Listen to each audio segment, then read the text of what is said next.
Alors pour répondre à cette question, on peut revenir à 1881 et la loi de Ribot qui s'intéresse à la répartition des souvenirs dans le temps.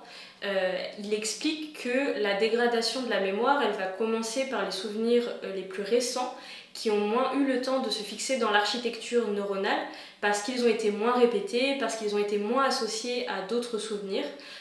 Par exemple, pour aller vers une dégradation des souvenirs les plus anciens qui eux sont plus ancrés et notamment les souvenirs sensoriels. On retrouve cette dégradation qui suit le gradient de Ribot dans le vieillissement normal, qui va prendre la forme de plus facilement répéter les souvenirs anciens parce qu'ils sont plus résistants aux effets de l'âge, mais c'est pas un trouble, c'est juste une tendance. Par contre, dans la maladie d'Alzheimer, on voit que ce gradient est largement renforcé. Donc comment on peut expliquer ça ? Souvent les souvenirs anciens vont être plus répétés, comme on l'a vu, et on dit qu'ils se sémantisent.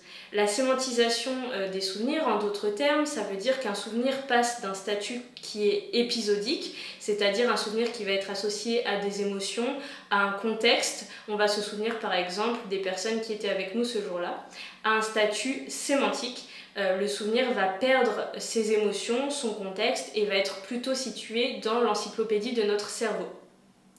Les souvenirs sémantiques, ils sont plutôt soutenus par des zones cérébrales préfrontales gauche, le pôle temporal ou encore le cortex singulaire antérieur, qui vont être des zones qui vont être plutôt préservées au début au moins de la maladie d'Alzheimer. Alors que les souvenirs récents, qui eux ne sont pas sémantisés, vont être essentiellement sous-tendus par des régions telles que l'hippocampe, qui est l'une des régions qui est principalement touchée et précocement dans la maladie d'Alzheimer.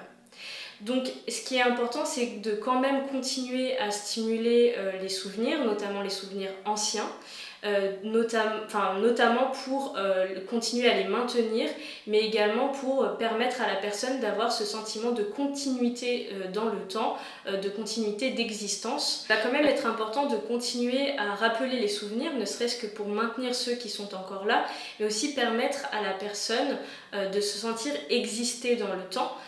Donc c'est quand même important de ne pas insister si la personne a du mal à se souvenir, puisque ça risque de générer plutôt de l'anxiété et ne pas l'aider à mieux se souvenir.